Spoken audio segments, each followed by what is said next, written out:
നമസ്കാരം. അനാവശ്യമായ കാര്യങ്ങൾ പറയുന്ന ഒട്ടേറെ പേരെ നമ്മൾ സ്ഥിരം കാണാറുണ്ട് അല്ലേ?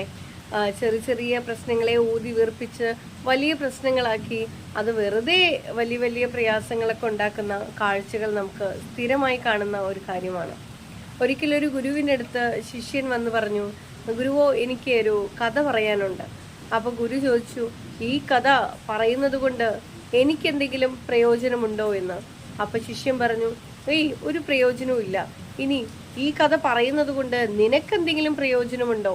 എനിക്കും പ്രയോജനമില്ല. അങ്ങനെയാണെങ്കിൽ പ്രയോജനമില്ലാത്ത കഥ പറയാതിരുന്നുകൂടെ എന്ന്.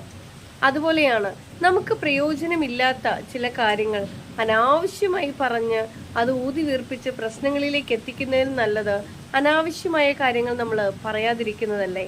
അതെ, നല്ലത് ചിന്തിക്കാനും നല്ലത് പ്രവർത്തിക്കാനും നല്ലത്, ഏറ്റവും നല്ലത് പറയുക എന്നുള്ളത് തന്നെയാണ്. നമ്മൾ ഓരോ തവണയും പറയുന്ന പല കാര്യങ്ങളും നമ്മൾ തന്നെയാണ് കൂടുതൽ കേൾക്കുന്നത് എന്ന് മനസ്സിലാക്കുക. നമ്മൾ തന്നെയാണ് കേൾക്കണമെങ്കിൽ നമ്മൾ തന്നെയല്ലേ നശിക്കുക. അപ്പം അതുകൊണ്ട് നല്ലത് പറയാനായിട്ട് ശ്രമിക്കുക. നല്ലത് പറയുമ്പോൾ നമ്മൾ നന്നാവുകയുള്ളൂ. Thank you.